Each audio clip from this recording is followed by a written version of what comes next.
Hello and welcome to another Waiting for Next Year video.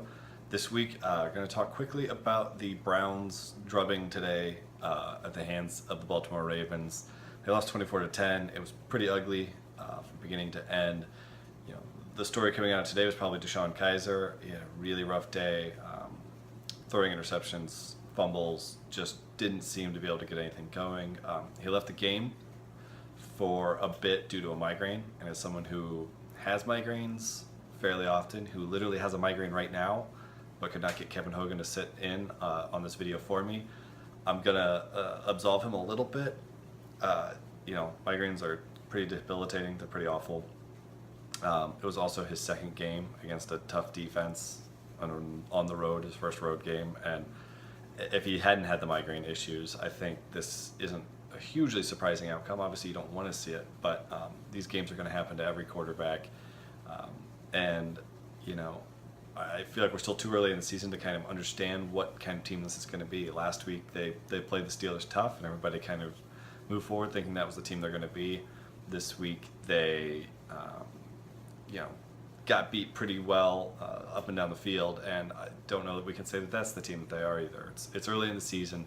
The NFL is an up and down kind of a league, and so it's hard to take too much out of 1 week. I'm not ready to freak out to jump to the 480 bridge or anything like that yet, but I definitely think there are some issues. I think Kizer's accuracy has been a little bit off, and that's something you want to see him improve. You want to see him start hitting guys in stride, start putting the ball where it needs to be.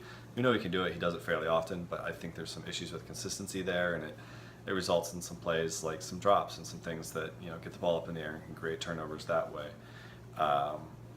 It's going to be hard for him because the only really good skill player or at least receiver that they've had this year has been Corey Coleman. It came out that he broke his hand after the game, so the wide receiver unit's going to definitely take a hit. Now Rashard Higgins had a big game. He put up, I think, almost 100 yards.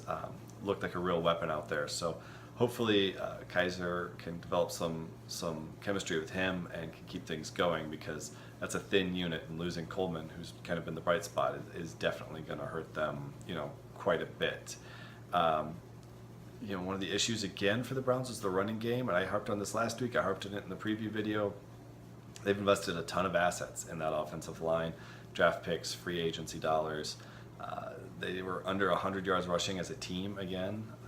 A lot of those rushing yards that they even had were by Kizer. So they're not helping Kizer at all in the sense that they're not putting a running game out there. They're not creating easy situations for him. There's a lot of third and longs, things like that. So it's a little bit frightening that 2 weeks in a row now the team has failed to get to even 100 yards rushing, based on what you'd think this team would be trying to do and the assets that they've put forth to do that. So that's kind of rough, but it's hard to just look at the volume, the yardage, because Hugh Jackson again just will not run the ball. He keeps going away from the run, keeps relying really heavily on his quarterbacks. This week it was Kizer with a little bit of Hogan put in there, and so it's hard to know if just the running game is struggling that bad, if they just haven't had a chance to really gel and to put up some yardage because they just haven't had the opportunities. And it's Hugh Jackson is a hire that I liked when it happened. I thought he was a really good coach, but I think we might be getting to a point where you have to question a little bit about this team. Last year there was pretty obvious built-in excuse of just a lack of talent, but we're still seeing a lot of things like delay of game penalties just all the time. A lot of third and fairly longs turned into third and really longs this week because of delayed games. There's just a lot of undisciplined play, a lot of penalties after the plays are over. He's giving up on the run, like I mentioned. I think that you can question a lot of the play calling that we've seen beyond just what, running or passing. I think some of the play calls, I think it was on Kizer's first interception or maybe his second, where a guy went in motion, almost hit the snap, and then ended up running into another receiver before the play and screwing up both their routes. Like, there's just a lot of things where they're young and it's hard, and I understand that. Hugh's job is not an easy one, but it's difficult to look at what he's done so far and say he's done a good job. At best you can say, yeah, he doesn't have the talent to do a good job, but that doesn't mean he is doing a good job. And that's something I think to at least watch a little bit. And it's unfair to him. I'm sure if he were here, he'd wanted to defend himself and say, look at this depth chart and look at the youth and look at the raw talent that I've been given. There's not a lot of polished guys. There's a lot of guys with a lot of upside, but not a lot of guys that you can count on. Guys like Kenny Britt were kind of brought in, but he's been anything but consistent or reliable. So I'm sure Hugh Jackson would push back on the idea that he's maybe struggled, but I think it's pretty easy to watch this team play and have a lot of questions about what they're trying to do out there. So there's a lot of questions moving forward. This isn't a fun week. Anytime you lose big, it's not fun. But the defense played well. It doesn't look like it in the stat sheets.